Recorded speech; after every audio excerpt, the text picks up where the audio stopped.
नमस्कार दोस्तों, स्वागत है आपका बालाजी एस हिंदी क्लास में। तो दोस्तों इस क्लास में हम हिंदी का प्रैक्टिस सेट हल करेंगे जो कि रीट लेवल फर्स्ट और सेकंड के लिए बहुत ही इंपॉर्टेंट है। इसके अलावा बीपीएससी टीआरई फोर्थ के लिए भी बहुत ही इंपॉर्टेंट है और विभिन्न राज्यों के जो टेट होते हैं उनके लिए इंपॉर्टेंट हैं। तो चलिए प्रारंभ करते हैं अपने इस क्वेश्चंस को। इसके पहले मैं 14 क्वेश्चन दे चुका हूँ, अगर आप लोग ना देखें तो प्लेलिस्ट में जाकर के देख सकते हैं। और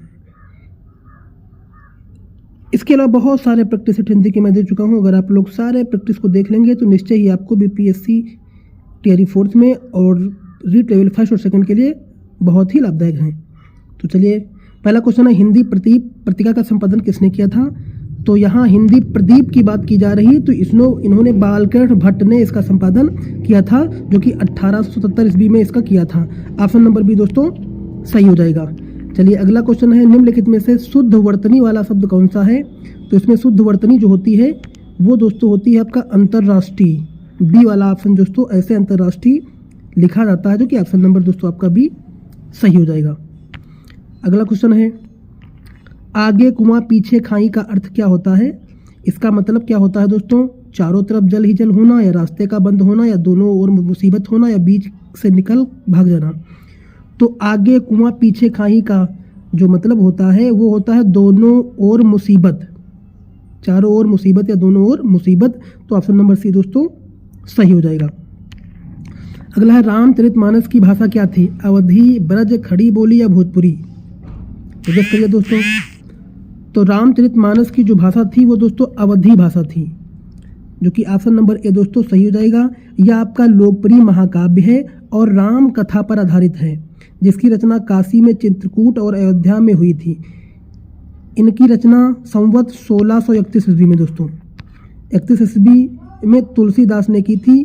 इसे पूर्ण होने में 2 वर्ष और आपका 7 माह 26 दिन दोस्तों लगे थे। तो इसका ऑप्शन नंबर दोस्तों, इस क्वेश्चन का ऑप्शन नंबर ए दोस्तों सही हो जाएगा। अगला है, आदिकाल के लिए वीर गाथा काल का नाम किसने प्रस्तावित किया था? तो वीर गाथा काल किसने कहा था? तो ये दोस्तों कहा था आचार्य रामचंद्र शुक्ल ने कहा था आदिकाल को वीर गाथा काल के नाम से प्रस्तावित किया था, जो कि ऑप्शन नंबर सी दोस्तों सही हो जाएगा। डॉक्टर रामकुमार वर्मा चारण काल या संधि काल या राहुल शंकराचार्य ने सिद्ध सामंत काल, जबकि हजारी प्रसाद द्विवेदी आदिकाल कहा था। तो ऑप्शन नंबर सी दोस्तों सही हो जाएगा। उत्कर्ष शब्द का विलोम लिखिए। तो इसका विलोम दोस्तों क्या हो जाएगा? इसका विलोम आपका हो जाएगा अपकर्ष। उत्कर्ष का विलोम दोस्तों अपकर्ष हो जाएगा, जो कि ऑप्शन नंबर ए बी दोस्तों सही हो जाएगा। आनंद कादंबनी के संपादक कौन थे? तो इसके संपादक दोस्तों, आनंद कादंबनी के संपादक बद्रीनारायण चौधरी प्रेमघन को माना जाता है, जो कि ऑप्शन नंबर सी दोस्तों सही हो जाएगा। चलिए अगला क्वेश्चन देखते हैं। अगला क्वेश्चन देखिए, मृगावती किसकी रचना है दोस्तों? मृगावती किसकी रचना है? गेस करिए मृगावती दोस्तों किसकी रचना हो सकती है? तो आपका उत्तर दोस्तों हो जाएगा, ये आपकी कुतुबुन की रचना है मृगावती। इसकी रचना 1909 में हिजरी अर्थात 1503 से 4 में हुई थी। मृगावती में नायक मृगी रूपी नायिका पर मोहित हो जाता है और इसकी खोज में निकल पड़ता है, जो कि ऑप्शन नंबर सी दोस्तों सही हो जाएगा।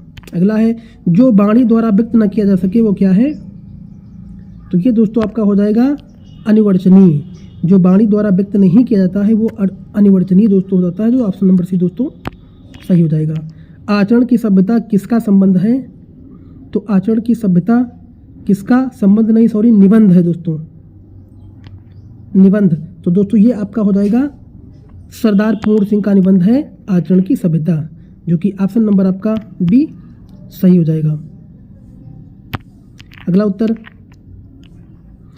क्वेश्चन है आपका, भूषण किस काल के कवि हैं? वीरगाथा काल के, भक्ति काल के, रीत काल के और आदिकाल के? बताइए कब के कब हैं? तो बात की जा रही है भूषण की, तो भूषण आपके दोस्तों हो जाएंगे, भूषण रीत काल के कवि हैं, जो कि ऑप्शन नंबर सी दोस्तों सही हो जाएगा। उत्साह किस रस का स्थायी भाव है? उत्साह, तो उत्साह जो है वो वीर रस का अस्थाई भाव है, जो कि ऑप्शन नंबर बी दोस्तों सही हो जाएगा। कवितावली के रचनाकार हैं कौन? कवितावली के रचनाकार कौन है दोस्तों? तुलसीदास कवितावली के रचनाकार हैं, जो कि ऑप्शन नंबर सी दोस्तों सही हो जाएगा। इसके अलावा दोहावली, गीतावली, विनय पत्रिका आदि तुलसीदास की रचनाएं हैं, जो ऑप्शन नंबर सी दोस्तों सही हो जाएगा। विनय पत्रिका की भाषा कौन सी है? तो विनय पत्रिका की जो भाषा है दोस्तों, विनय पत्रिका दोस्तों गोस्वामी तुलसीदास द्वारा रचित विनय पत्रिका की ब्रज भाषा है, ब्रज भाषा है। और इसमें स्वामी की सेवा में करुणतम शब्दों में अपनी दीनता का निवेदन किया है, जो कि ऑप्शन नंबर सी दोस्तों आपका सही हो जाएगा। टा वर्ग में किस प्रकार के व्यंजन आते हैं? तो टा वर्ग में दोस्तों आपके मूर्धन्य व्यंजन आते हैं, टा वर्ग में मूर्धन्य व्यंजन आते हैं। और का वर्ग में कंठ आता है, और ता वर्ग में तालव्य आता है, तालव्य। इचुसा नाम तालु, चा वर्ग में तालव्य आता है, और ऋतुलसा नाम दंता, और ता वर्ग में आपका दंत व्यंजन आता है। तो इसका ऑप्शन नंबर आपका दोस्तों ए सही हो जाएगा।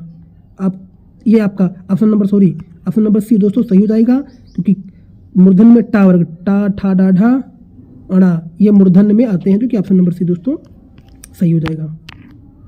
अष्टछाप के कवि नहीं हैं, कौन नहीं है? तो अष्टछाप के कवि हैं कौन दोस्तों?